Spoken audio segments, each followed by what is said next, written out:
আসসালামু আলাইকুম দর্শক, শুভেচ্ছা নিন আপনাদের সবাইকে স্বাগত জানাচ্ছি আমি কনক সাদওয়ার আজকের অনুষ্ঠানে। দর্শক, শিরোনাম থেকে বুঝতে পারছেন গত বেশ কয়েকদিনে ভারত বাংলাদেশের উত্তেজনা টানটান পর্যায়ে আছে। ব্যাপক উত্তেজনা চলছে। দিল্লিতে বাংলাদেশ কনসুলেটে বা বাংলাদেশ দূতাবাসে হামলার চেষ্টা হয়েছে। শিলিগুড়ির যে ভিসা সেন্টার সেখানে হামলা হয়েছে। কলকাতায় আমাদের যেই উপদূতাবাস আছে সেখানে বিক্ষোভ হয়েছে, হামলার চেষ্টা হয়েছে। গতকালও দিল্লির যে আমাদের বাংলাদেশ দূতাবাসের ব্যারিকেড ভেঙে ব্যক্তির দল আক্রমণ করার চেষ্টা করেছে। তো সব মিলে একটা টানটান উত্তেজনা। ইন্ডিয়ান গদি মিডিয়া সহ অন্যান্য মিডিয়া বাংলাদেশ ভারত যুদ্ধ হবে কিনা, যুদ্ধ লাগবে কিনা এরকম বিভিন্ন আভাস দিচ্ছে। অর্থাৎ আমরা একটা মানে গত 54 বছরের মধ্যে ভারতের সাথে এরকম একটা কূটনৈতিক বিপর্যয় আমাদের হয়নি, এবং দুই দেশই কিন্তু ভিসা বন্ধ করে দিয়েছে। প্রথমে ইন্ডিয়া বাংলাদেশের থেকে ভিসা সার্ভিস বন্ধ করেছে, বাংলাদেশ দিল্লিতে হামলার পরে বা হামলা চেষ্টার পরে ভিসা সার্ভিস বন্ধ করেছে। তো এই সব কিছু মিলিয়ে পরিস্থিতি নিয়ে আমার সঙ্গে কথা বলতে যোগ দিচ্ছেন। প্রথমে আমি পরিচয় করে দিই, আপনাদের অত্যন্ত প্রিয় মানুষ, আমার চ্যানেলের নিয়মিত অতিথি মেজর সুমন আহমেদ। সুমন ভাই, আপনাকে স্বাগত জানাচ্ছি আজকের অনুষ্ঠানে। ওয়ালাইকুম আসসালাম। দর্শক, আমাদের সঙ্গে যোগ দিচ্ছেন একজন বিশেষ অতিথি, মেজর অবসরপ্রাপ্ত ফেরদৌস কায়সার খান। তিনি বাংলাদেশ সেনাবাহিনীর অবসরপ্রাপ্ত একজন কর্মকর্তা। তিনি মূলত প্রশিক্ষক হিসেবে, যুদ্ধ প্রশিক্ষণ হিসেবে তিনি খ্যাত। সেনাবাহিনীর মধ্যে SINT, BMA, EBRC এবং আর্টডকের প্রশিক্ষক হিসেবে দায়িত্ব পালন করেছেন এবং দেশে বিদেশে তিনি বেশ কিছু তৎপরতার সঙ্গে যুক্ত ছিলেন। ফেরদৌস ভাই, আপনাকে স্বাগত জানাচ্ছি আজকের অনুষ্ঠানে। আসসালামু আলাইকুম কনক ভাই, আপনার মাধ্যমে আপনার সকল দর্শককে আমার সালাম এবং শুভেচ্ছা। তো আমরা সুমন ভাইয়ের ব্যাপারে বিস্তারিত বললাম না, দর্শক ইতিমধ্যেই জানেন। আর ফেরদৌস ভাইয়ের সাথে কিন্তু আমাদের আরেকটা অনুষ্ঠান আছে, আমি এটা লিঙ্ক দিয়ে দেবো ডেসক্রিপশনে, আপনারা দেখতে পারেন। যে তাও ভারত পাকিস্তানের সাথে আমাদের যে যুদ্ধের সক্ষমতা বা সার্বিক যে পরিস্থিতি সে বিষয়টি নিয়ে। প্রথমে আসলে আমি একটু দেখাতে চাই যে ভারতে যেই দিল্লিতে সেদিন রাতে কি হয়েছিল পরিবারকে, এবং দিল্লিতে এটার পরে একটা গ্রুপ কিন্তু খুব ডিপ্লোম্যাটিক জোনের ভেতরে ঢুকে, যেটাকে বলা হয় চাণক্যপুরী ডিপ্লোম্যাটিক যে সিটি, ডিপ্লোম্যাটিক সকল দেশের দূতাবাসদের যে এলাকা চাণক্যপুরী, সেখানে ভেতরে ঢুকে রাষ্ট্রদূতকে প্রাণনাশের হুমকি দেয় এবং অশ্রাব্য গালিগালাজ করে। এবং পাশাপাশি শিলিগুড়িতে ভয়াবহ ঘটনা ঘটেছে। শিলিগুড়িতে আমাদের যে ভিসা সেন্টার আছে, আমি যদি আপনাদেরকে ফুটেজটা একটু দেখাই, এটা হচ্ছে দর্শকদেরকে রিকল করায় দেওয়ার জন্য আসলে কি হচ্ছে সেখানে।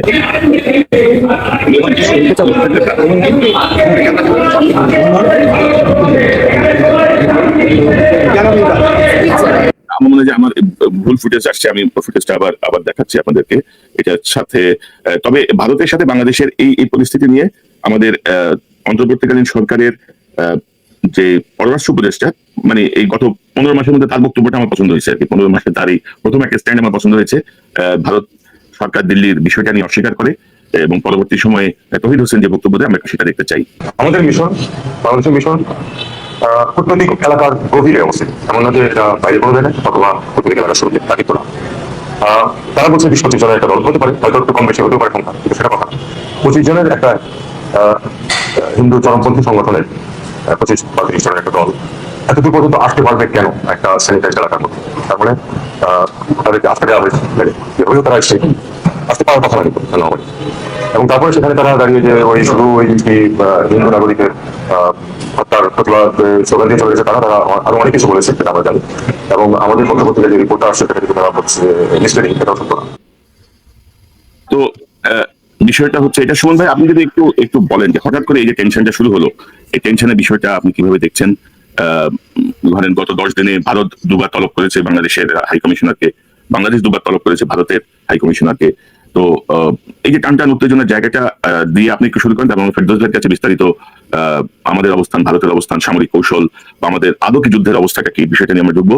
আপনার কাছ থেকে একটু শুনতে চাই। ভারতের সাথে আমাদের কিন্তু হঠাৎ করে কোনো টেনশন হয় নাই, টেনশনটা এসকালেট করছে। বাট আমাদের 1947 সাল থেকে আপনি যদি আসেন, ভারতের সাথে বাংলাদেশ যখনই তদানীন্তন পাকিস্তান এবং পরবর্তীতে আমাদের স্বাধীনতার পরের বাংলাদেশ, আমরা সবসময় যখনই এটা মনে করায় দেওয়ার চেষ্টা করছি যে আমরা আমাদের স্বাধীনতা এবং সার্বভৌমত্বের প্রশ্নে কোনো আপোষ করবো না, সেই সময় দেখা গেছে যে টেনশনগুলো সবসময় স্কেল আপ হয়েছে। তার মানে এখন যদি আমরা টেনশনের কোনো অবস্থা দেখতে পাই একটা চূড়ান্ত পর্যায়ে, এটা আমাদেরকে একটু বুঝতে হবে যে নিশ্চয়ই আমরা আমাদের স্বাধীনতা সার্বভৌমত্বের প্রশ্নে, এবং যেখানে আমরা ভারতের দাস হয়ে থাকতে আর চাইতেছি না, সেই জিনিসটা স্পষ্ট ভাষায় হয় কেউ মুখে উচ্চারণ করেছে অথবা আমরা আমাদের কাজে সেটাকে প্রমাণ করতেছি, সেই মুহূর্তে ভারতের একটা টেনশন শুরু হয়ে গেছে। এখন যেই ফ্রেজের কথা বললেন যে কেন, এখন দেখেন আমরা কিন্তু বর্তমানে আজকে এই 23 তারিখে ডিসেম্বরের, এখানে ইমিডিয়েট পাস্ট, প্রেজেন্ট এবং ইমিডিয়েট ফিউচার যদি আমি তাকাই, তিনটা জিনিস। একটা হচ্ছে এটা শহীদ হাদিজ শাহাদাত বরণের পরে আমাদের বাংলাদেশের জনগণের মধ্যে যে চিন্তা চেতনা, সেই জায়গায় যে দৃঢ়ভাবে ভারত বিরোধিতার জায়গাটা স্টাম্প হয়েছে, সেটা ইমিডিয়েট পাস্ট। বর্তমানে কি হচ্ছে দেখেন, শহীদ হাদির হত্যার বিচার এবং একই সাথে বিএনপির ভারপ্রাপ্ত চেয়ারম্যান জনাব তারেক রহমান, উনি আর 2 দিনের মধ্যে বাংলাদেশে আসতেছেন, সেটা হচ্ছে প্রেজেন্ট। যদি আমি পলিটিক্যাল দিক থেকে দেখি, 3 নম্বর হচ্ছে আমাদের সামনে একটা নির্বাচন আছে, জাতীয় নির্বাচন, বহু আকাঙ্ক্ষিত 17 বছর পরে সত্যিকারের নির্বাচন। 3টা জায়গায় ভারতের হচ্ছে সমস্যাটা কিরকম? শহীদ হাদির ব্যাপারে তারা যেটা ধারণা করছিল, এবং এখন একটা স্পষ্ট ইঙ্গিত মোটামুটি আসতেছে যে যেই আমরা জানি শহীদ হাদিকে হত্যার যেই প্ল্যান অথবা সেটার এক্সিকিউশন কোনো না কোনো পর্যায়ে ভারতের একটা হাত ছিল, সেটা কিন্তু বিভিন্ন মহল থেকে বলা হচ্ছে। তো কি হলো, শহীদ হাদির জানাজা পরবর্তী ওনাকে যে কবরে শোয়ানো হলো, তারা একজন শহীদ হাদিকে হত্যার চেষ্টা করে আমাদেরকে স্তব্ধ করার চেষ্টা করছিল, সেখানে দেখলো মিলিয়ন্স, লাখ লাখ শহীদ নতুন হাদি তৈরি হয়েছে আমাদের। এবং সেই হাদিটা চরিত্র চেহারা কি? তারা বাংলাদেশের সার্বভৌমত্বে বিশ্বাস করে প্রচন্ডভাবে। তারা ভারতের যে আধিপত্যবাদ এবং আমাদের বিরুদ্ধে ভারতের যে প্রতিনিয়ত ষড়যন্ত্র, সেটার বিরুদ্ধে সোচ্চার কণ্ঠ। সেই একটা ছবি তারা করতে গেল এক, তার বিপরীত হয়ে গেল, লাখো হাদির জন্ম নিল। আমাদের মধ্যে হাদি ছিল, আমরা কেউ ঘুমাইছিলাম না, আমরা সচেতন ছিলাম। তারা চোখে দেখতে পাইলো এরা প্রত্যেকেই এক একটা জীবন্ত হাদি। তো সেটা তাদের জন্য একটা বড় চিন্তা, এবং সেটা তাদের যে ভারতীয় মিডিয়া বলেন, ভারতীয় রাজনীতি বলেন, সবার কাছে একটা টেনশন। আপনি দেখেন, এই যে আপনি আমাদের হাই কমিশন এবং মিশনে হামলার অথবা সেটা সামনে যেই ছবিগুলো দেখালেন এবং আমাদের পররাষ্ট্র উপদেষ্টা যে বক্তব্য, উনি সেটা আনেন নাই, বাট আমরা জানি এই যারা আছে তাদের কিন্তু রাজনৈতিক পরিচয় আছে, তারা সবাই বিজেপি সংশ্লিষ্ট। তাদের মধ্যে অন্তত 3 জন বিজেপি নেতাকে আইডেন্টিফাই করা গেছে নিশ্চিতভাবে। তার মানে এটা হঠাৎ করে কেউ ক্ষুব্ধ হয়ে করে নাই, এই সমস্ত জিনিস পার্ট অফ দ্য প্ল্যান, যেখানে ভারতের যে বিজেপি সরকার, তার যে লোকজন, তারাই এটা উস্কানি দেওয়ার চেষ্টা করতেছে। এখন কেন উস্কানি দেওয়ার চেষ্টা করতেছে?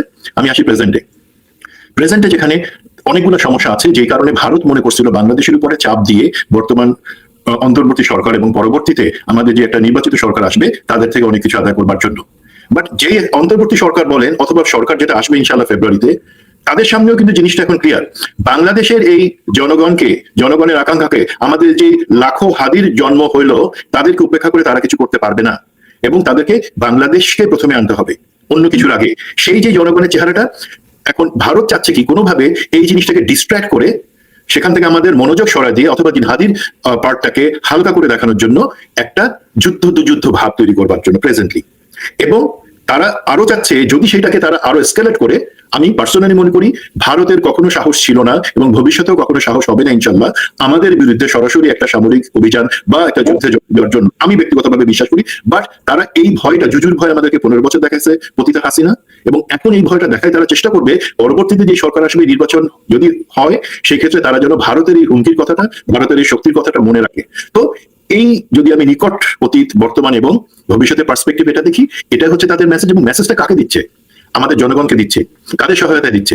আমাদের মধ্যে গাদ্দার মিডিয়া আছে, আমাদের মধ্যে কিছু গাদ্দার এলিমেন্ট আছে, তাদের সহায়তায় তারা সেই জিনিসটাকে বড় করে দেখানো বা বড় করে আমাদের সামনে একটা ভীতি সঞ্চারের জন্য চেষ্টা করতেছে। ভাই, ওরা যত এই ধরনের কাজ করবে, আমাদের সাহসটা ইনশাল্লাহ আমরা তত বেশি দেখাবো, আমাদের মধ্যে ততই নতুন নতুন হাদির জন্ম হবে ইনশাল্লাহ।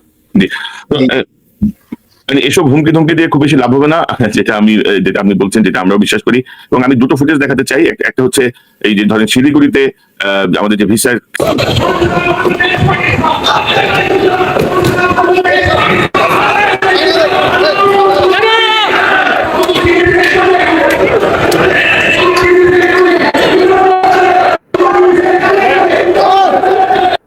এবং তারা এই ভিসা সেন্টারের সাইনবোর্ড এগুলো সব ভাঙচুর করে তারপর তারা সেটিতে আসলে আগুন জ্বালিয়ে দেয়।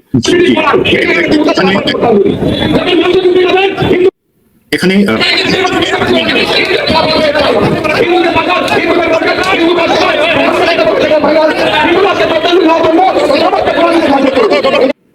এবং ধরেন এখানে কিন্তু আশেপাশে পুলিশের উপস্থিতি ছিল, এবং আমি প্রথমে যে ফুটেজটা দেখাতে চাচ্ছিলাম এই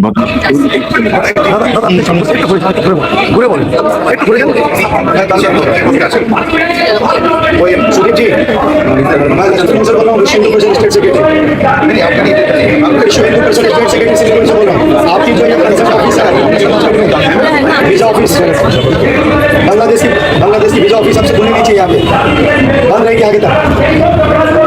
आपकी दीदी, आपकी जो सहयोगी नेहा जी हमारे सामने है, पुलिस प्रशासन सामने है, आपसे आग्रह कर रहे हैं यहाँ कोई भी वीजा एप्लीकेशन ग्रांट या एक्सेप्ट नहीं होना चाहिए, ऑफिस में रहनी चाहिए। बांग्लादेश में अपने हिंदू भाइयों पर अत्याचार होगा और आप लोग यहाँ बैठ के बिजनेस करेंगे बांग्लादेश के साथ, ऐसा कोई भी हम लोग नहीं किया। তো উনি হচ্ছে বিশ্ব হিন্দু পরিষদের স্টেট সেক্রেটারি, তার পরিচয় তো আপনারা শুনলেন তার মুখেই। তো ফেরদৌস ভাই কি বুঝতেছেন পরিস্থিতি? ভারত বাংলাদেশ যুদ্ধ কি লাগবে, বা ভারত কি যুদ্ধে জড়াবে বাংলাদেশের সাথে? জড়ালে কি হবে? এই বিষয়টা নিয়ে আপনার কাছ থেকে এক্সপার্ট একটা বিশ্লেষণ একটু শুনতে চাই। ধন্যবাদ কনক ভাই। আমি আজকে এটার জন্য হয়তো শুরুতেই একদম ডাইরেক্টলি প্রশ্ন করা হলো যে ভারত বাংলাদেশের সাথে যুদ্ধ করবে কিনা, এটাতে বলার আগে আমার মনে হয় যে আমাকে একটু ব্যাকগ্রাউন্ডে যদি যাওয়ার সুযোগ দেওয়া হয়। তো ব্যাকগ্রাউন্ডে যাওয়ার আগে আমি আজকে আমাদের যে আলোচনাটা, হয়তো এটা অনেকের কাছে পছন্দ লাগবে না। কাদের কাছে লাগবে না? যারা তথাকথিত সুশীল, ভারতপন্থী, ভারতের দালাল এবং ভারতের যারা পদলেহন করে, তাদের জন্য আমাদের আজকের যে আলোচনাগুলো সেটা তাদের কাছে খুব একটা হেলদি মনে হবে না। তো সেই জন্য হয়তো এটা তাদের জন্য নট ফর দেম। যারা দেশপ্রেমিক, বাংলাদেশকে যারা ভালোবাসে এবং যারা বাংলাদেশের সন্তান, বাংলাদেশের সার্বভৌমত্বে বিশ্বাস করে এবং বাংলাদেশের অধিকার নিয়ে যারা চিন্তা করে, আজকের আলোচনাটা মনে হয় তাদের জন্য বেশি ফলবান হবে। বাই দ্য ওয়ে, প্রেক্ষাপটে একটু যদি যাই আমরা, তাহলে আপনার যদি প্রথমে আমরা আসি যে 1947 দুটা দেশ তৈরি হলো। দুটা দেশ তৈরি হয়েছিল প্রথমে একটা শত্রুতামূলক আচরণের উপর ভিত্তি করে। বাংলাদেশ, পাকিস্তান, তৎকালীন পাকিস্তান এবং ইন্ডিয়ার ভিতরে সম্পর্ক কখনো ভালো ছিল না। স্বাধীন হওয়ার পরে তাদের একটা যুদ্ধ শুরু হলো। যাই হোক, অত পিছনে না যে আমরা যদি 1971 যাই, ভারতে আমাদেরকে সাহায্য করার মূল কারণটা ছিল সেটা হচ্ছে যে পাকিস্তানকে দুটা ভাগে ভাগ করা। এটা এমন না যে আমাদেরকে তারা দয়া করে বা আমাদের দরকার সাহায্য আমাদেরকে সাহায্য করা, নট দ্যাট। অ্যাবসলিউটলি তাদের মেইন ইন্টেনশন ছিল পাকিস্তানকে দুটা ভাগে ভাগ করে দেওয়া, যেন পাকিস্তানের শক্তিটা কমায়, কারণ পাকিস্তান তাদের একটা ট্র্যাডিশনাল এনিমি ছিল। যাক, 1971 এর পরে 1975 পর্যন্ত ভারতের দাবিদারি, ইতিহাস জানে, সবাই জানে। ভারতের দাবিদারির পরে আমরা মাঝখানে কিছু পিরিয়ড আমরা বাংলাদেশে আমাদের সত্তা নিয়ে আমরা বেঁচেছিলাম খুব সুন্দরভাবে, হোয়াট এভার মেবি। 2009 থেকে 2024 আমি 15 বছরে ভারতের দাসত্ব, ভারতের আধিপত্যবাদ, এই জিনিসটা বাংলাদেশের চরমে চলে আসলো। কিভাবে আসলো? প্রথমে শুরু হলো বিডিআর কিলিং। আমরা বিডিআর কিলিং এ যদি যাই, তাহলে বিডিআর কিলিং এর কয়েকদিন আগে কমিশন হয়েছে এবং জনাব ফজলুর রহমান উনি একটা কমিশন রিপোর্ট সাবমিট করেছেন। এবং আপনার এখানেই ওনার একটা বক্তব্য আছে, যে বক্তব্যটা আপনার একটা টক শোতে আসছে, যেখানে ক্লিয়ারলি উনি বলেছেন যে বিডিআর কার্নেজের যদি প্রপার বিচার করা না হয়, তাহলে বাংলাদেশের একটা পলাশির সেই যুদ্ধের মতন হবে পরিস্থিতি, অর্থাৎ যে কেউ কোনো দায়িত্ব নিবে না, হঠাৎ করে বাংলাদেশের স্বাধীনতা যাবে। এবং সেখানে ক্লিয়ারলি উনি দায়ী করেছেন ইন্ডিয়াকে।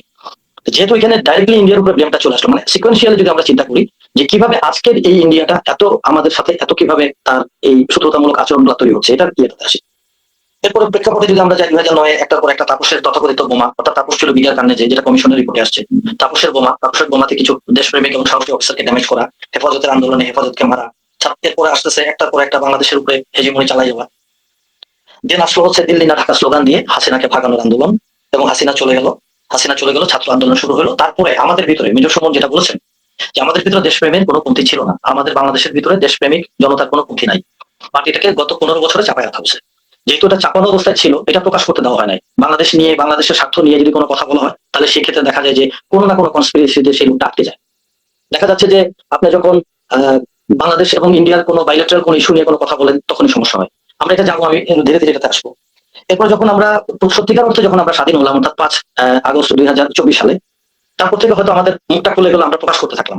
তো প্রকাশ করতে গেলে যে এতদিনের যে পুঞ্জীভূত যে ঘৃণাটা, আমাদের যে ইন্ডিয়া আমাদেরকে যেভাবে সাবজুগেট করে রেখেছিল, সেই জিনিসগুলো যখন আমাদের মধ্যে আসা শুরু করলো, তখনই ফার্স্ট স্লোগানটা আসলো দিল্লি না ঢাকা।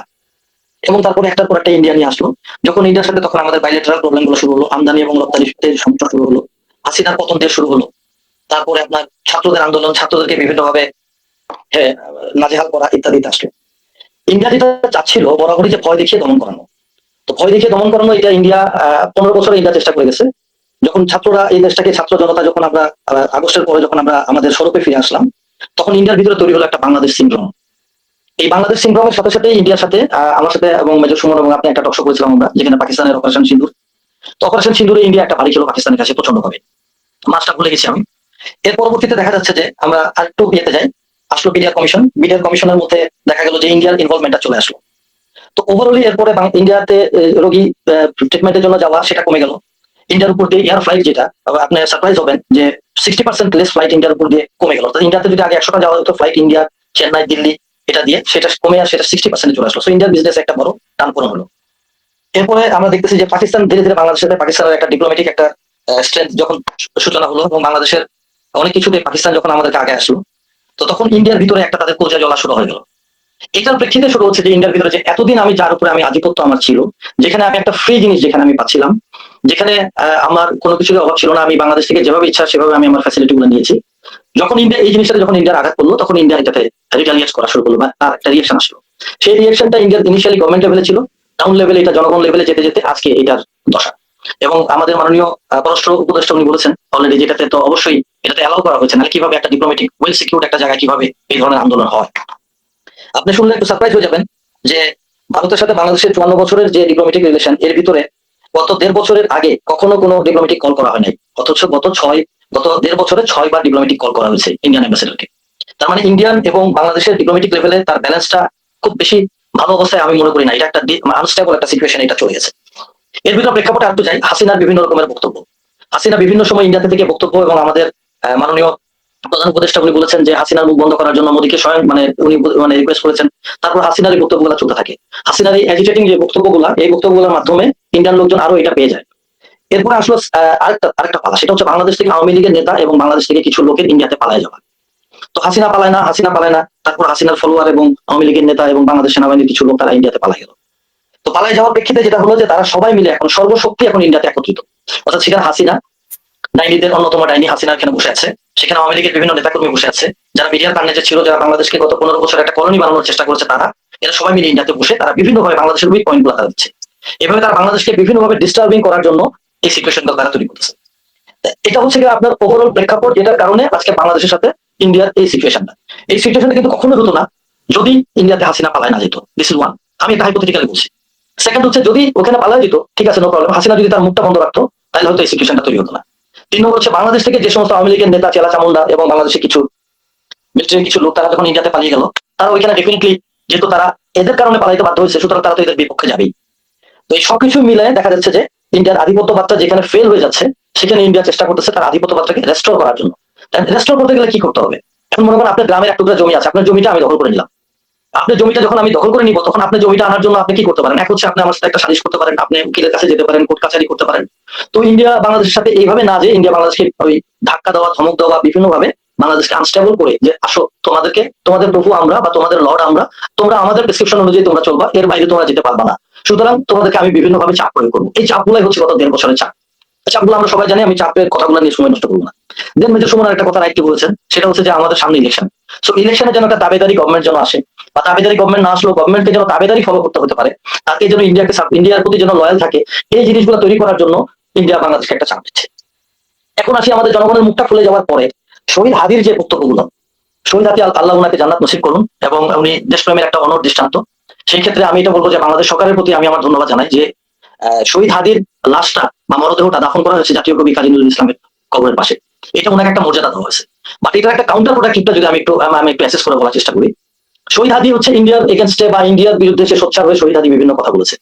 যেহেতু তাকে জাতীয় একটা মর্যাদা, এরকম একটা মর্যাদাপূর্ণ একটা জায়গায় তাকে দেওয়া হলো, সুতরাং এটাও ইন্ডিয়ার জন্য একটা বড় আঘাত। ইন্ডিয়া চিন্তা করতেছে যে না, তাহলে যারা বাংলাদেশে আমার এগেনস্টে যারা কথা বলে, যারা আমাদের স্বার্থ বিপরীতে যারা কথা বলে, তাদেরকে তো বাংলাদেশের রাষ্ট্রীয় মর্যাদা দেওয়া হচ্ছে, বাংলাদেশে তাদেরকে তো সম্মান দেওয়া হচ্ছে। সুতরাং সেই ক্ষেত্রে যেভাবে পারি আমি বাংলাদেশকে যদি একটু ছোটখাটো করতে পারি, তাহলে তো মানুষ আর কথা বলবে না। So this is the overall প্রেক্ষাপট। এখন আমরা দ্বিতীয় অংশে আপনি যেটা বলেন যে যুদ্ধের সাথে জড়াবে কিনা, এটা অনেক বড় আলোচনা। তার আগে আপনি ইন্ডিয়ার স্বার্থটা যদি আমরা একটু যাই, আপনি যদি একটু এলাকা করেন, আমি একটা পাওয়ার পয়েন্ট পাঠিয়েছিলাম আপনার কাছে, আপনি যদি একটু ফ্ল্যাশ করেন কাইন্ডলি। আমরা এখানে যে ছবিটা আমরা দেখতে পাচ্ছি, প্রথমে বাম সাইডের স্লাইড, অর্থাৎ দর্শকদের বামের স্লাইডে যদি যাই, এটা হচ্ছে যে ইন্ডিয়া এবং বাংলাদেশের একটা জেনারেল একটা ম্যাপ। সেই ম্যাপের ভিতরে আপনি দেখেন যে শিয়ালদহ থেকে আপনার চিকেন নেক হয়ে গুয়াহাটি হয়ে আগরতলা পর্যন্ত যেতে গেলে তাদেরকে 1400 কিলোমিটার ট্রাভেল করা লাগে। এবং সেটা ধীরে ধীরে সেই জিনিসটা আওয়ামী লীগ আমলে 15 বছরে সেটা ক্যালকাটা টু ঢাকা টু আগরতলা সেটা মাত্র 440 কিলোমিটার তারা মাত্র আসলো, অর্থাৎ প্রায় দেখা গেল 1000 কিলোমিটার ডিস্টেন্স তারা কমে নিয়ে আসলো। তো এত বড় একটা স্বার্থ ইন্ডিয়ার, এত বড় একটা স্বার্থ যখন ইন্ডিয়া পেয়ে গেল হাসিনার কাছ থেকে, হাসিনা যখন ফল হয়ে গেল, তখন স্বাভাবিক কারণে তো ইন্ডিয়া বাংলাদেশে চাবে যে আমি আবার আগের জায়গায় আমি ফিরে যাই। আমরা যদি সেকেন্ড স্লাইডে যাই, তাহলে দেখবেন যে রেলওয়ে ট্রানজিট গুলা কিরকম ছিল। আমরা জাস্ট ইন্ডিয়ার স্বার্থগুলো আমরা এখানে দেখতে যাচ্ছি যে কিভাবে হাসিনা বলছে যে ইন্ডিয়াকে যা দিয়েছি ইন্ডিয়াটা আজীবন স্মরণ রাখবে। এখানে আমি আমার নিজের পার্সোনাল ওপিনিয়ন দিতে চাই, ইন্ডিয়াকে যা দিয়েছি এটা কি আপনার মানে এটা কি তার নিজস্ব বাবার সম্পত্তি? বাংলাদেশ তো আমার, বাংলাদেশ তো আপনার, বাংলাদেশ আমাদের 18 বা 16 কোটি জনগণের। এটা তো হাসিনার না যে হাসিনা দিয়ে দিবে, হাসিনা তো এখানকার জমিদার ছিল না যে হাসিনা দিয়ে দিবে। তো ইন্ডিয়াকে যেভাবে সে দিয়েছে, আপনি দেখেন যে রেলওয়ে ট্রানজিট পরের স্লাইডে দেখেন যে সবুজ বাংলার ভিতর দিয়ে কিভাবে একটা রোড এবং রেলওয়ে এবং রিভার নেটওয়ার্ক তৈরি হয়েছে। So this is another one. এটার প্রেক্ষিতে আমি আরেকটু ব্যাকগ্রাউন্ডে যাই। 21 তারিখে পরের স্লাইডে যদি একটু জান কাইন্ডলি ভাই, পাকিস্তানের ডন ডন পত্রিকাতে গত 21 তারিখে এই কার্টুনটা ছাপা হয়েছে। অর্থাৎ বাংলাদেশ ইন্ডিয়াকে এত কিছু দেওয়ার পরে, হাসিনার তথাকথিত এত কিছু দেওয়ার পরে যখন বাংলাদেশিদের চোখ খুলে গেল, যখন বাংলাদেশিরা 24 আগস্টের পরে যখন বাংলাদেশিরা যখন তাদের চোখ খুলে গেল, তখন তারা এই বাংলাদেশের অ্যাকুরেট পিকচারটা তারা দেখালো। এবং এই পিকচারের উপরে অনেকগুলো কমেন্ট আছে, কমেন্ট আমি এখানে যেতে চাই না। সো একই সাথে ইন্ডিয়া, আমি আগে বলেছি যে ইন্ডিয়া পাকিস্তানের কাছে একটা মাইর খেলো অপারেশন সিন্দুরে। দেন পাকিস্তানের পরের স্লাইড একটু দেখেন কাইন্ডলি। পাকিস্তানের রুলিং পার্টির সাইদ ওসমান উনি একটা কমেন্ট করেছেন, সেই কমেন্ট বলছে missiles are not far away, Pakistan leader invokes India over Bangladesh sovereignty. এখানে দেখা যাচ্ছে যে পাকিস্তান কিছু হলেও বাংলাদেশের প্রতি একটা লিনিয়েন্সি বা বাংলাদেশের ডিফেন্সের প্রতি বাংলাদেশের একটা সাপোর্ট সেটা শো করছে। তো এই শোটার কারণে দেখা যাচ্ছে এইটাও ইন্ডিয়ার হয়তো একটা গাত্রদাহ হতে পারে। তো ওভারঅল এই সিচুয়েশনের কারণে আজকের এই প্রেক্ষাপটটা তৈরি হয়েছে। শুনবি জি। আমার মনে হয় আপনি একটু পানি খেয়ে নেন ফাসিল ভাই, ফেরদৌস ভাই, আমার মনে হয় আপনি একটু ইচিং হচ্ছে গলায়, আপনি একটু পানি খেয়ে নিলে আমার মনে হয় ভালো হবে। জি। তবে আমি একটু ঠান্ডায় সাফার করছিলাম। না, বুঝতে পারছি। জি। জি। তো চিকেন নেকের বিষয়টা আমরা কি? যদি জি। এখন আমরা মানে ইন্ডিয়ার স্বার্থতে মেন স্বার্থটাতে আমরা এখন যাবো, সেটা হচ্ছে চিকেন নেক। চিকেন নেক নিয়ে বাংলাদেশ সেনাবাহিনীতে অনেকদিন ধরে এটা আলোচনার বিষয়, এটা এখন নতুন ভাবে আসছে। এখন নতুন ভাবে সবাই চিকেন নেক বলে, বাট এটা আমাদের মিলিটারি ডক্ট্রিনে আমাদেরকে এটা পড়ানো হতো শিলিগুড়ি করিডোর। আমরা জানি যেটা 22 কিলোমিটার চওড়া, এটা আমাদের পঞ্চগড়ের উপর দিয়ে গিয়েছে, যেটা ইন্ডিয়ার ইস্ট এবং ওয়েস্টকে কানেক্ট করেছে।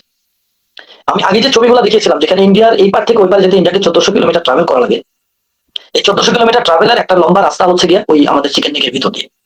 এবং সাইডে যদি আমাদের দর্শকরা যদি দেখেন, এই এই যে জায়গাটা, এই জায়গাতে 4টা দেশের উপস্থিতি, বাংলাদেশ, ইন্ডিয়া, নেপাল এবং ভুটান, এবং চায়না খুব কাছে। চায়নার সাথে ইন্ডিয়া বরাবরই তার একটা একটা শত্রুতামূলক একটা সিচুয়েশন বরাবরই ছিল, এবং অরুণাচলে চায়না বেশ কয়েকবার ইন্ডিয়ার অনেকগুলো জায়গা দখল করে নিয়েছে। তো আপনি যদি দেখেন যে এই শিলিগুড়ি করিডোরটা এমন ভাবে যদি চায়না যদি এখানে কোনোভাবে হস্তক্ষেপ করে, বা নেপাল, ভুটান এবং বাংলাদেশ যদি জয়েন্টলি যদি এই জায়গাতে কোনো রকমের কোলাবোরেট করে, ইভেন বাংলাদেশও যদি এখানে কোনো কিছু করে, তাহলে ইন্ডিয়ার এই যে ইস্ট টু ওয়েস্টের যে মুভমেন্টটা, এই মুভমেন্ট এখানে সিভার বা কাট অফ হয়ে যাবে।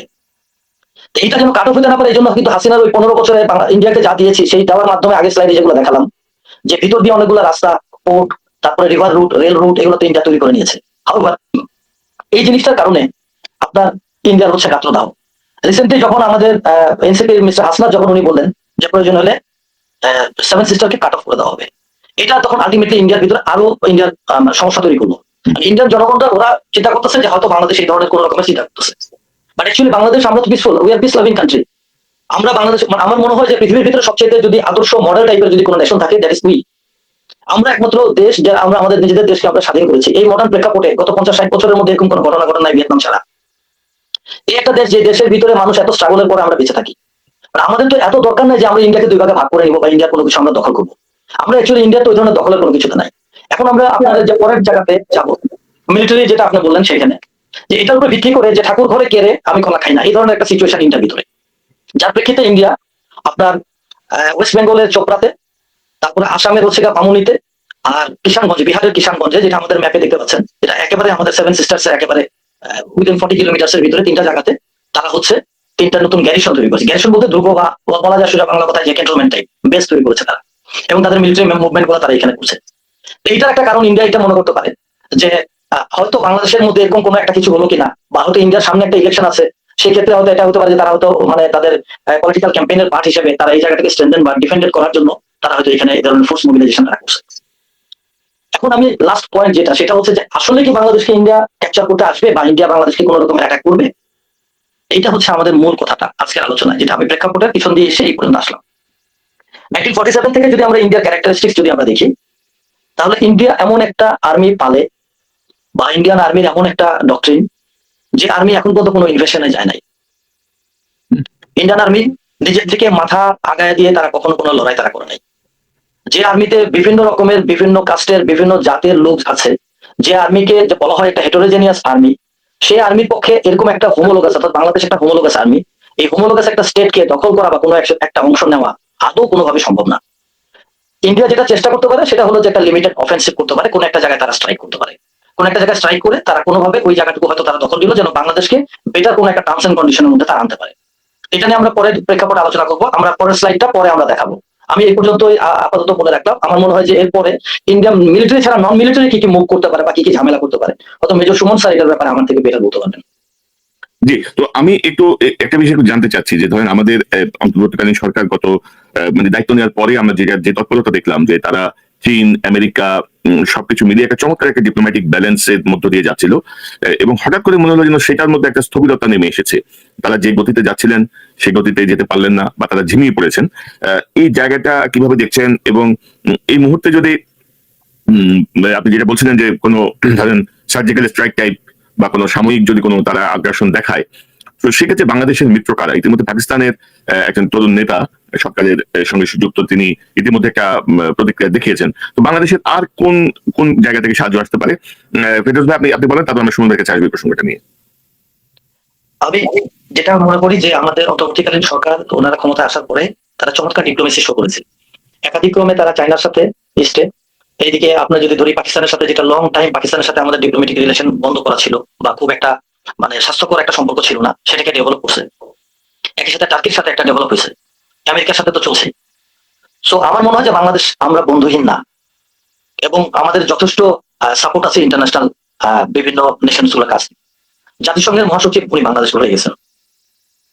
সেই ক্ষেত্রে আমি কোনো রকমেরই আমি ওই ধরনের কোনো ইয়ে দেখি না যে আমরা বন্ধুহীন ভাবে আমরা একটা যুদ্ধে জড়াই করবো এবং আমাদের কোনো বন্ধু থাকবে না। একটা মিলিটারি ক্যাম্পেইন যখন শুরু করা হয়, মিলিটারি ক্যাম্পেইন আমরা যেটাকে মিলিটারি ভাষায় ক্যাম্পেইন প্ল্যানিং বলি, ক্যাম্পেইন প্ল্যানিং এর আগে একটা দেশ যখন একটা দেশের সাথে কোনো রকমের অফেন্সিভে জড়ায়, তার আগে সে তার স্ট্রেংথ এন্ড উইকনেস সে বের করে।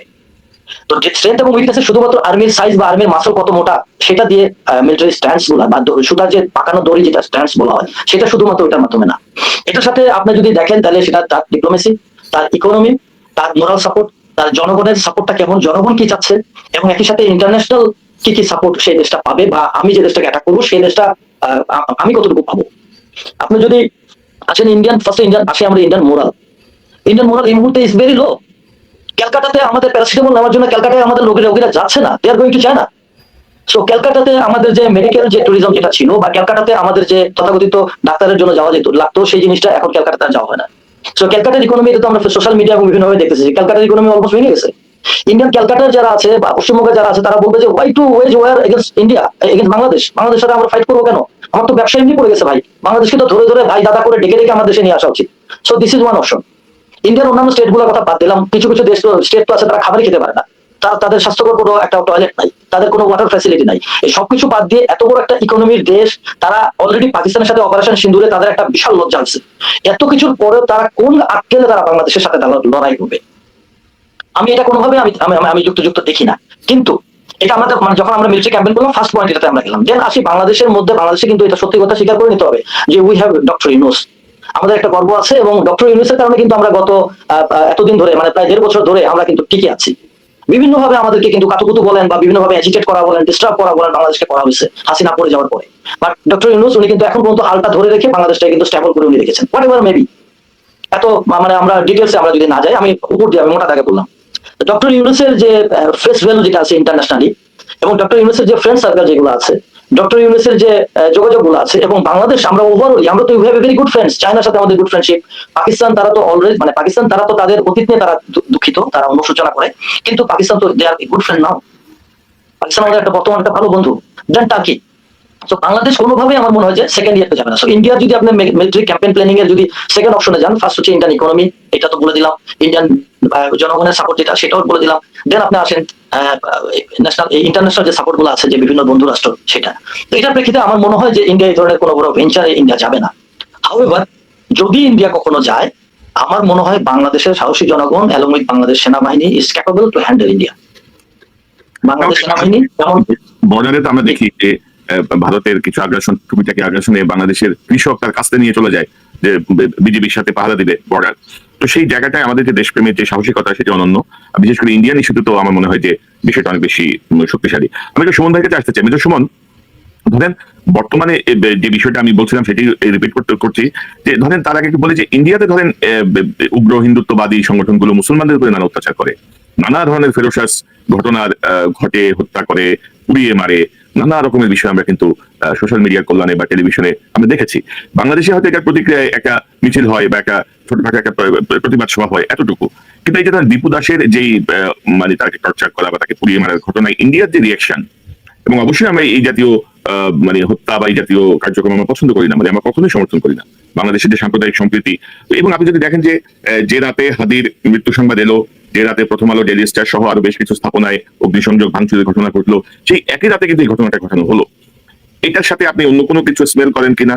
পাশাপাশি বাংলাদেশে প্রায় 4-5 জন জেনারেল এখন ইন্ডিয়াতে আছে, যারা বাংলাদেশের সামরিক যেই স্ট্র্যাটেজিক যে বিষয়গুলো, বাংলাদেশ সম্পর্কে গোপন যেই সামরিক তথ্যগুলো তারা জানে। তো সেই জায়গাটায় আপনি কোনো ঝুঁকি দেখছেন কিনা, বা যদি কোনো সার্জিক্যাল স্ট্রাইক হয় সেক্ষেত্রে আমাদের অবস্থাটা কি দাঁড়াবে, একটু যদি সংক্ষেপে বলেন এই 3টা বিষয়।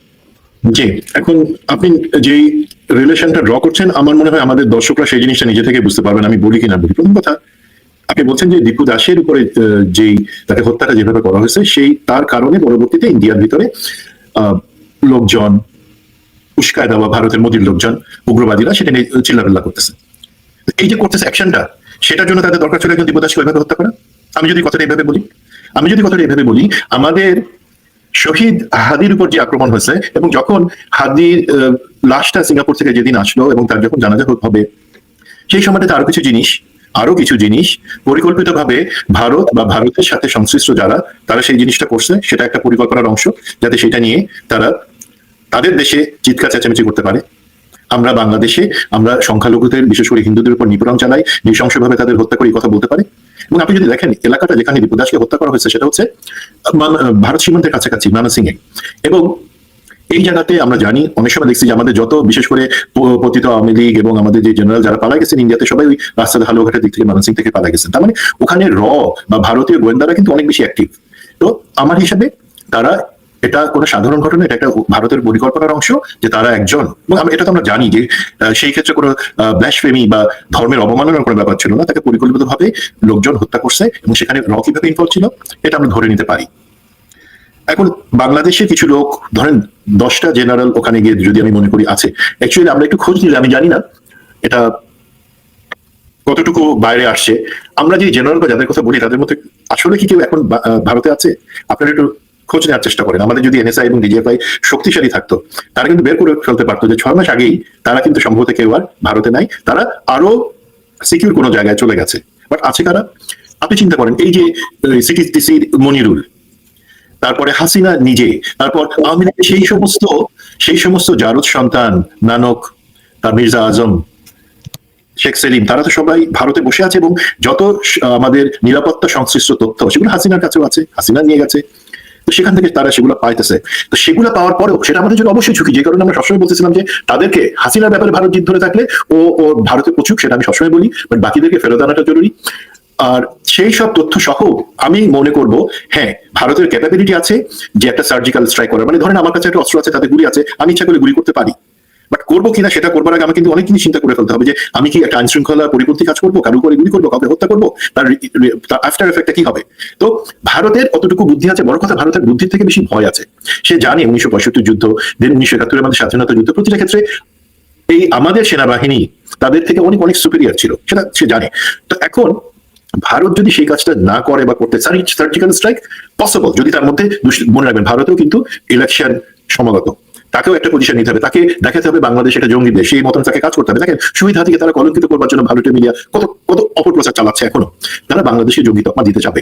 সেই সব যেটা আছে তার বাদে যদি সার্জিক্যাল স্ট্রাইক করে কোনো লিমিটেড গেইন করতে চায়, চেষ্টা করতে পারে, সেক্ষেত্রে একটু মনে হয় তাদের চিন্তা আছে। আর যেটা একটু মেজর ফেরদৌস আমার সুন্দর করে বুঝায় বলতে জিনিসটা, এই যে আমাদের মিত্র দেশ কারা আছে তাদেরকে, আপনি বলছিলেন যে ইনিশিয়ালি আমরা দেখছিলাম যে চায়নার সাথে, টার্কির সাথে, সৌদি আরবের সাথে, ইউএস এর সাথে আমাদের বেশ কিছু আলোচনা হচ্ছিল, এবং আমাদের নিরাপত্তা সংক্রান্ত জিনিসে। ভাই আমি কিন্তু ধরেন ফৌজে, মিলিটারিতে আমাকে একটা জিনিস শিখাইছে, সেটা হচ্ছে কি, আমার 2টা জিনিস বলা যাবে না। আমি ভাবছিলাম আর আমি চেষ্টা করছিলাম, বলতে হবে, কারণ আমি ভেবে যদি সেটা এক্সিকিউট না করতে পারি, বা আমি চেষ্টা করি সেটা যদি রেজাল্ট না আনতে পারি, দেন আই এম জিরো। আমাদেরকে আর্মিতে ফ্রি, তোর মনে আছে তাই তো, তোমার মনে আছে তো, তাই না? আমাদেরকে এই জিনিস শেখানো যে আমি যা করবো সেটা রেজাল্ট আনতে হবে, আমার কোনো অজুহাত বলা যাবে না যে আমি চেষ্টা করছিলাম বা আমি চিন্তা করছিলাম। তো এই যে এত আলাপ চলছিল, চায়নার সাথে এত ঘনিষ্ঠভাবে আমরা কিছু জিনিসের সহযোগিতার জায়গায় যাচ্ছিলাম, অন্যান্য দেশগুলোর সাথে আমরা যাচ্ছিলাম, সেই জায়গায় কিন্তু আমাদেরকে দেখতে হবে রেজাল্ট আমরা আনতে পারছি কিনা। কোনো কি রেজাল্ট আসছে? এবং এই দেশ আমার মিত্র, এই দেশ আমাকে বলছে, বা আজকে পাকিস্তান এটা বলছে, চায়না এটা বলছে যে আমরা তাদের ভাই, আমাদের পাশে দাঁড়াবে।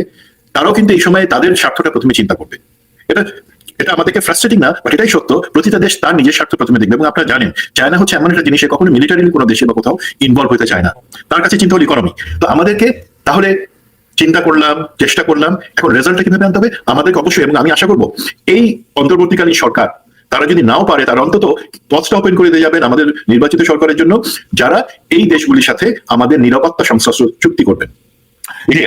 আমি এই প্রসঙ্গে যদি একটু বলি, যে ধরেন অনেকেরই একটা দাবি আছে। আপনি জানেন যে সাম্প্রতিক সময়ে সৌদি আরব কিন্তু পাকিস্তানের সাথে একটা সামরিক চুক্তিতে গেছে, যে সৌদি আরব যদি আক্রান্ত হয় তাহলে পাকিস্তান তার সর্বশক্তি দিয়ে সৌদি আরবের পাশে থাকবে। তো সৌদি আরব যদি এটা করতে পারে, আমার তো মনে হয় যে বাংলাদেশও চাইলে পাকিস্তানের সাথে বা টার্কির সাথে বা চীনের সাথে, যেহেতু ধরেন 54 বছর ধরে আমরা দেখছি যে ভারত কিভাবে বাংলাদেশকে, তাদের টার্গেটই হচ্ছে বাংলাদেশকে মানে শোষণ করা, বাংলাদেশের কাছ থেকে ম্যাক্সিমাম বেনিফিট নেওয়া, তাদের আধিপত্য প্রতিষ্ঠা করা। এবং জি, তো সেই জায়গাটায় ধরেন রাজনৈতিক সরকার কতটুকু পারবে আমার সন্দেহ আছে। তো এটা কি এই অন্তর্বর্তীকালীন সরকারের উপরই তো আমি দায়িত্ব? আমাদের অন্তর্বর্তীকালীন সরকারের উপর কাছে ভাই 1.5 মাস সময় আছে। তাদেরকে আমরা আগে থেকে সেই জিনিসটা সাজেস্ট করতেছিলাম, 1.5 মাস সময় ছিল, তারা সেটা করতে পারেন কিনা। আমি যদি করতে পারেন, আমি 2 হাত তুলে তাদেরকে অভিনন্দন জানাবো। এখন একটা জিনিস বলি ভাই, সমস্যাটা আরো কোথায় আসতেছে। আমাদের, আপনি শুনতে পাচ্ছেন করেন ভাই? এই শুনতে পাচ্ছি ভাই। জি জি। এখন যেটা হচ্ছে কি, যদি আপনি বলছেন পাকিস্তানের সাথে, সৌদি আরবের সাথে, চায়নার সাথে অথবা মালয়েশিয়ার সাথে আমরা যদি সেই ধরনের কোনো চুক্তিতে যাই, প্রথমে সেটার ব্যাপারে প্রশ্ন তুলবে এবং জনমত অন্য খাতে নেওয়ার চেষ্টা করবে কে? প্রথম আলো ডেস্টার। তারা বলবে আমাদের পাশে তো বৃহৎ শক্তির দেশ ইন্ডিয়া, ভারত আছে, ভারতকে আমরা সাথে নেই, বরঞ্চ তাহলে ভারতকে আমরা না রাগাই। ভারত হচ্ছে একটা লায়ন, ঘুমন্ত লায়ন, তাকে কেন আমরা খোঁচা দিব? তাহলে তো আমাদের চুক্তি করার দরকার হয় না। প্রথম আলো ডেস্টার, সেই কারণেই প্রথম আলো ডেস্টারের সম্পাদক মালিক, তারা নিরাপত্তা পাবেন, গানম্যান পাবেন। আর যখন এই একই জিনিস আমাদের সাংবাদিক ইলিয়াস হোসেন, সে তার চ্যানেলে বলবে বা ইউটিউবে বলবে, একই জিনিস কিন্তু বলবে, কোনো উস্কানি না দিয়ে, যে পাকিস্তানের সাথে, চায়নার সাথে, সৌদি আরবের সাথে, টার্কির সাথে সম্পর্ক ভালো করো, তখন আপনারা তার বাংলা এডিশন বন্ধ করে দিবেন। এখন এগুলো হচ্ছে হঠকারী সিদ্ধান্ত। এগুলা ব্যাপারে আমাদেরকে বুঝতে হবে যে আমরা কি আমাদের নিজের থেকে পা কুড়াল মারবো? তো এই জায়গায় সমস্যাগুলো আছে। বাট আমি ফেরদৌস আমার স্নেহভাজন, আমি ওর থেকে যে জিনিসটা হয়তো চাচ্ছে যে আমি বলি, সেটা হচ্ছে ভাই, যদি ধরেন সার্জিক্যাল স্ট্রাইক করলো কি করলো না, তার বাদে ভারত আর কি করবে? আমাদেরকে ও যে সিনারিওটা বললো, যে যেখানে ভারত এখন ওর দম বন্ধ হয়ে আসতেছে, আমাদেরকে তার বিপরীত গলা টিপে ধরতে চাইতেছে, যে যাতে আবার আমরা ওর দাসগিরি করি। প্রথম কথা, ভারত সেটা সরাসরি যুদ্ধ করার তোর অপশন আছে, বা সাহস পাবে না। তো সে প্রথম জিনিস যেটা অনেক আগে থেকে করে আসছে, সেটা হচ্ছে আমাদের রাজনৈতিক দলগুলোর মধ্যে বিভক্তি এবং সেনাবাহিনীকে বা আমাদের সশস্ত্র বাহিনীকে জনগণের কাছ থেকে সরায় নিয়ে আসা, যেটা তারা সরাসরি 2009 সালের ফেব্রুয়ারিতে করছিল। তারপরে মোটামুটি হাসিনার কল্যাণে আমাদের সেনাবাহিনীর একটা অংশকে সত্যিকারের দাস বানায় রাখছিল, যারা ভারতীয় ডক্ট্রিন কিভাবে সেটাই ফলো করে গেছে। মেজর ফেরদৌস তখন ছিল, মানে ফেরদৌস তুমি আমাকে বলো যে army training and doctrine command, আরডক, তারা তো ডক্ট্রিন ঠিক করে। তো আরডকে আজকের এই পরিস্থিতিতে আমাদের যারা ডিসিশন মেকিং এ থাকবার কথা, তাদের ভারত সংশ্লিষ্টতা বা ভারতের সাথে তাদের সুসম্পর্ক বছরে একবার দুবার ঘুরতে যায়, এমন কারো কি সেখানে থাকবার কথা? আমাকে বলো, জাস্ট ফ্ল্যাটলি বলো, টাকা কি বাংলাদেশ?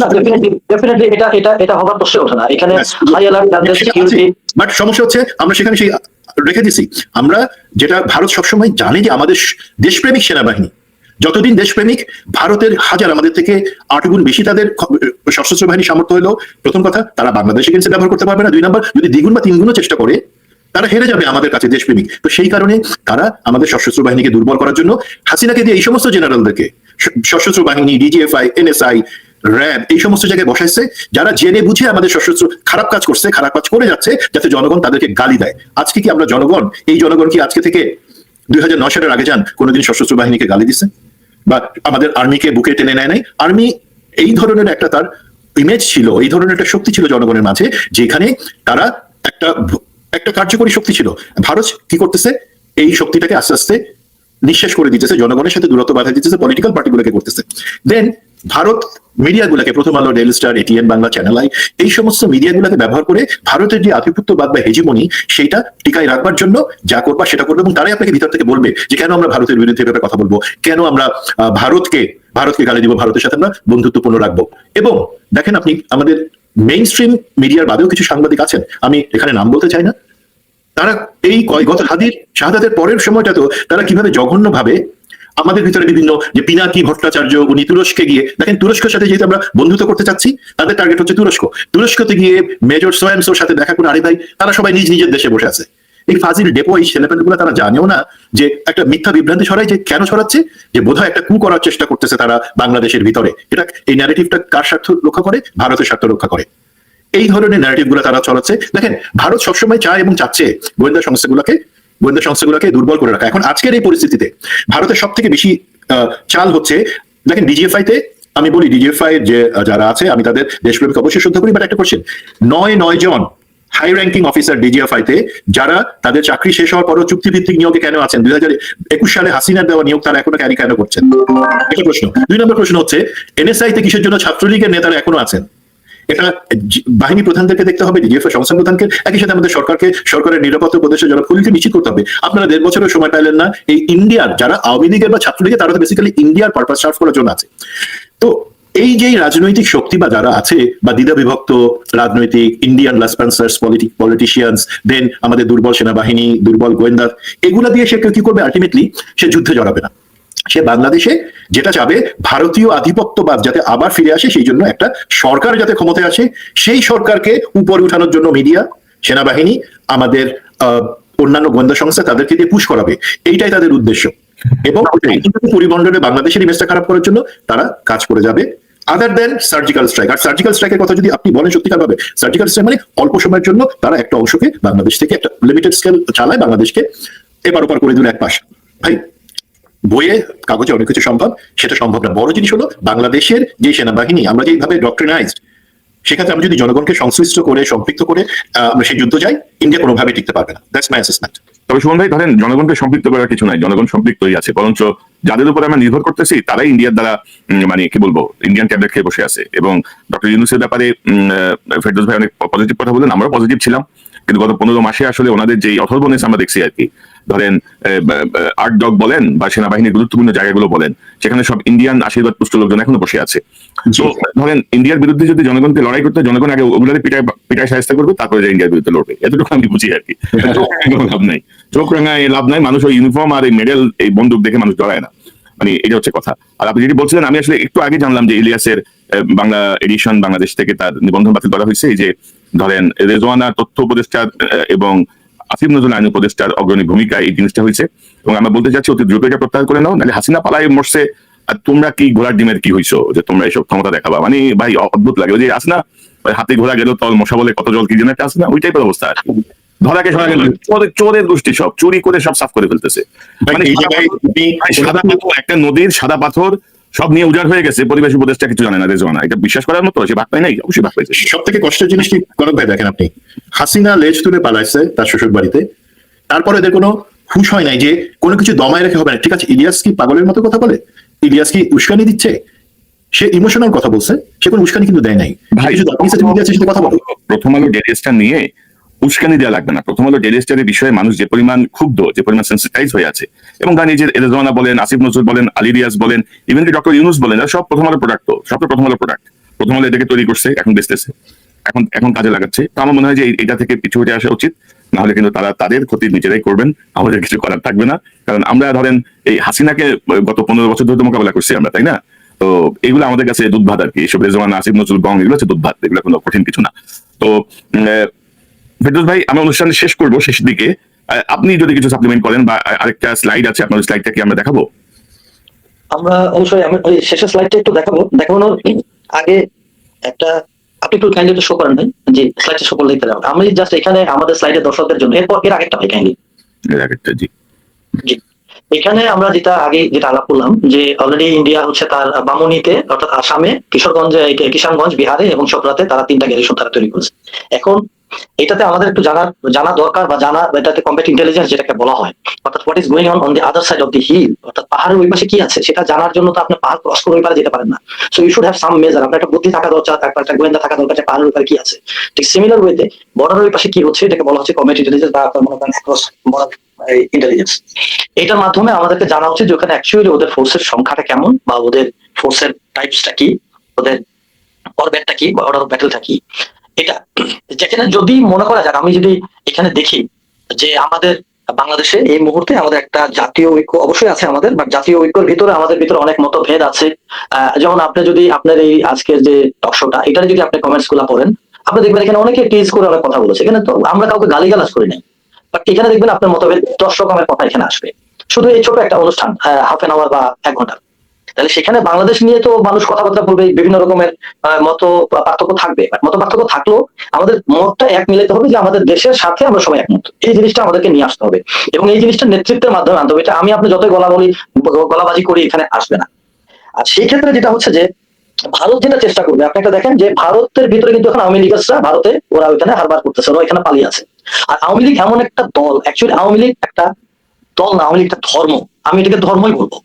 এমন একটা ধর্ম আওয়ামী লীগ, আওয়ামী লীগ হচ্ছে আপনার তারা করবে কি, তাদের পীর বা পয়গম্বর আল্লাহ মাফ করুক আমাকে, লুটপাট হচ্ছে ওদের মূল মন্ত্র বা ওদের ভার্স, যেটাকে আমরা বলি বাণী, ওদের ভার্স হচ্ছে মূল মন্ত্র। লুটপাট, গায়ের জোর, বেয়াদবি, গুন্ডামি, এগুলো হচ্ছে ওদের। এই সবগুলো জিনিসকে, সব চিজ যেটাকে বলা, সব চিজকে এখন ইন্ডিয়ার ভিতরে আছে। সো ইন্ডিয়া কি করবে, এই চিজটাকে ক্যাপিটালাইজ করে, যেটা মেজর সুমন যে কথাটা বলেছেন, যে আমি তো মিলিটারি ম্যানুভারের কথাটা আমি মোটামুটি ভাবে আমি নেগেট করে দিলাম, but on the other hand যদি বাংলাদেশের ভিতরে যদি আমাদের অন্যান্য ডিস্টার্ব গুলো যদি তৈরি করে, তাহলে একমাত্র এই আওয়ামী লীগার্স যারা হচ্ছে এই মুহূর্তে ইন্ডিয়াতে আছে তাদেরকে দিয়ে। তাহলে কিভাবে করাতে পারে? এক হচ্ছে ওদেরকে ট্রেনিং দিয়ে, যে ওরা ওখানে ট্রেনিং করবে, তারপর একসময় বাংলাদেশ আসবে, হয়তো 100 জন আসলো, 10 জন হতে জেলে যাবে, ধরা খাবে, বাকি 90 জন বাংলাদেশের বিভিন্ন রকমের অশান্তি করবে।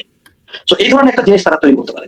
আরেকটা কি করতে পারে তারা হচ্ছে বাংলাদেশের মধ্যে যেমন মনে করেন যে হাদিকে যেভাবে হত্যা করা হলো, শাহাদত বরণ করলো হাদি, বা আপনি মনে করেন যে বাংলাদেশে আরো এরকম মনে করেন যে কিলিং হবে, এই ধরনের জিনিসপত্র তারা করতে পারে। সো জাতীয় একটা ঐক্য তৈরি করে গভর্নমেন্টকে একটু কঠোর হতে হবে। আমি মনে করি গভর্নমেন্টকে কঠোর হবে, এখানে দয়া মায়ার কোনো জায়গা নাই। এখানে আমাদের একটা স্ট্রং ডিপ্লোমেসি আনতে হবে। যুব সমাজ যেটা আছে, যুব সমাজ যারা এই আন্দোলনের অগ্রণী ভূমিকা পালন করছে, তাদেরকে সঠিকভাবে ব্যবহার করতে হবে। এখানে আমাদের মিডিয়ার প্রপারলি ইউজ করতে হবে। এখানে মিডিয়ার ব্যবহারটা আমাদের এমন হয়ে যাচ্ছে যে আমার ইচ্ছেটা লিখলাম, আপনার ইচ্ছেটা লিখলেন, এই ধরনের মানে মিডিয়ার একটা টোটাল একটা মিডিয়া পলিসি থাকতে হবে। আন্তর্জাতিক খেলোয়াড় যারা আছে তাদেরকে মাঠের মধ্যে আনতে হবে, অর্থাৎ যেমন টার্কি, পাকিস্তান, চায়না, এদের সাথে ডিপ্লোম্যাটিক টাইজটাকে স্ট্রং করতে হবে। একটা জিনিস ইন্ডিয়াকে বুঝে নিতে হবে যে ভাই ভয় দেখায় কোনো লাভ নাই, ভয় দেখায় এই বাংলাদেশে তুমি কিছুই করতে পারবে না। 15 বছর ইন্ডিয়াকে হাসিনা দিছিল জন্যই ইন্ডিয়া এগুলো করতে পারছে, মাথায় উঠছে। বাট ইন্ডিয়াকে যদি এগুলো না দিত, জীবনে কোনদিন এটা করতে পারতো না ইন্ডিয়া। এইটা বলার পরে হ্যাভিং সেড দোজ, আমি আপনাকে খালি জাস্ট বলবো, আমাদের এই যে স্লাইডটা আমাদের চলছিল, তারপরে লাস্টের স্লাইডটা দেখাই আমরা একটু কাইন্ডলি। এটা ইন্ডিয়ার অনেকগুলো মিডিয়াতে আসছে, এই মিডিয়াতে আসছে যে যেখানে 8 সিস্টার যে কথাটা লেখা আছে, সেই জায়গাটা আমাদের পঞ্চগড়, বগুড়া, দিনাজপুর ওই এলাকা, এটা তারা কেটে দিচ্ছে।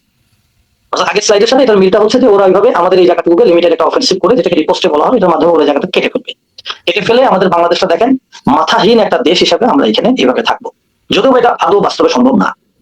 তো আপনার মাধ্যমে আমি দর্শক যারা আছেন, যারা বাংলাদেশকে ভালোবাসেন, এবং আগেই বলেছি যে আজকে একটা হচ্ছে ভারতপন্থীদের জন্য না, আজকে একটা সুশীলদের জন্য না।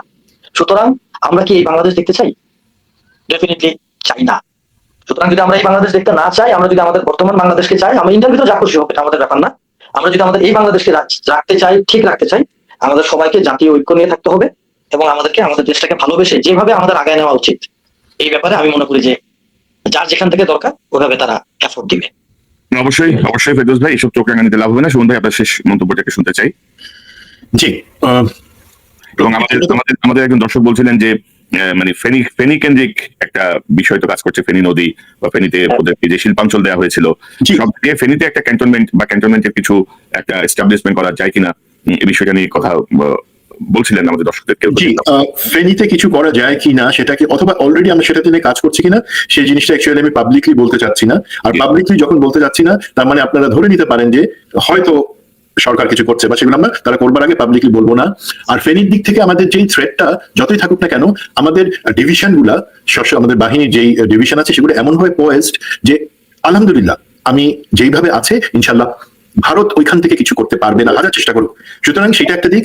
আর মেইন থ্রেট যেটা ও বলছে যে 3টা স্পটের কথা দেখালো উত্তরবঙ্গে, সেটা এখন এই জিনিসটা আমি মনে করি ইনশাল্লাহ কখনই সম্ভব না, ওরা এই ধরনের ড্রিম।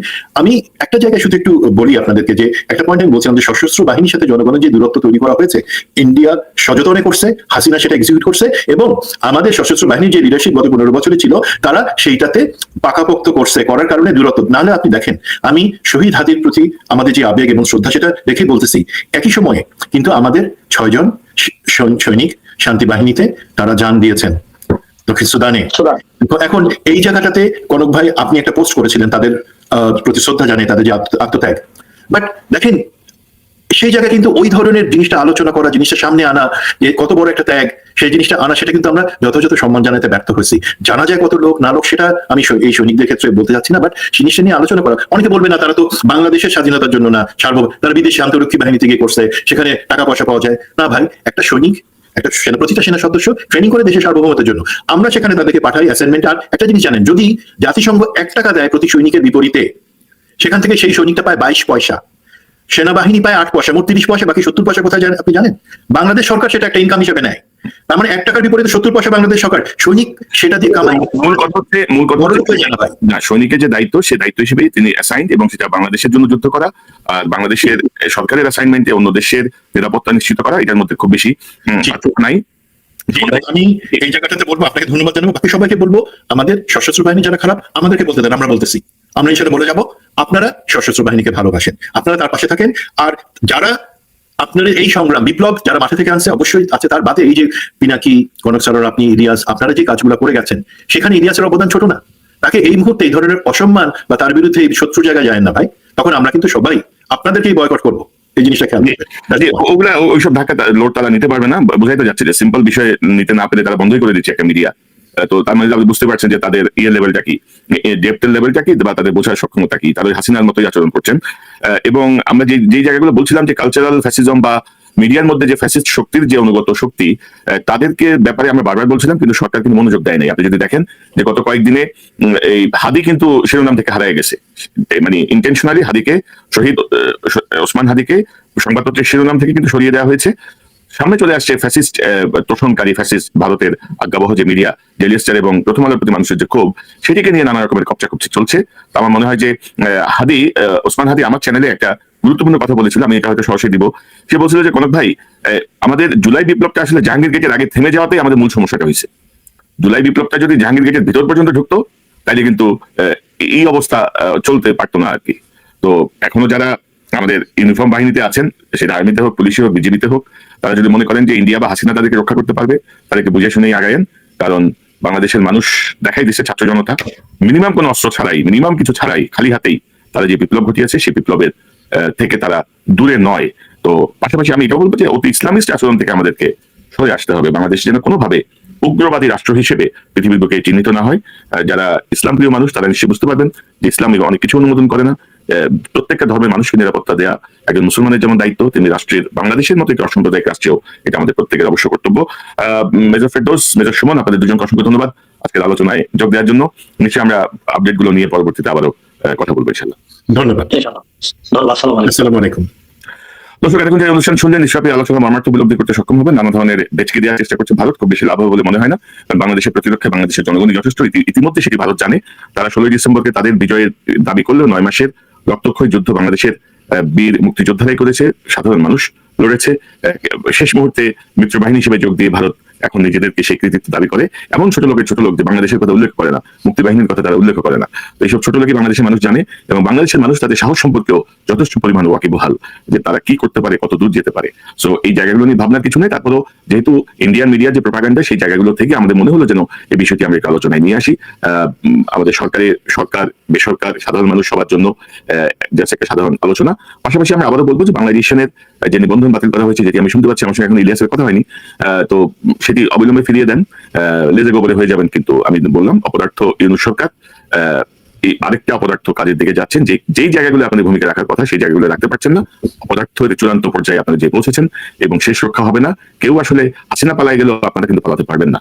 তো সেটি আপনাদেরকে বোঝা উচিত। বিপ্লব পরবর্তী আপনাদেরকে যে দায়িত্ব দেওয়া হয়েছিল, আপনারা মোটামুটি সেটি করতে সম্পূর্ণ ব্যর্থই হয়েছেন। আমি বলবো আপনাদের কাছ থেকে জুলাই বিপ্লবের কোনো আউটকাম আমরা এখন পর্যন্ত পাই নাই। আপনারা টাকা লুটপাট করছেন, আপনারা নিজেদেরকে নিয়ে ব্যস্ত আছেন, নিজেদের স্বার্থ সিদ্ধি করছেন রাষ্ট্রীয় চেয়ারে বসে, ছাত্র জনতার রক্তের উপর দিয়ে যে ক্ষমতা আপনাদেরকে দেওয়া হয়েছে।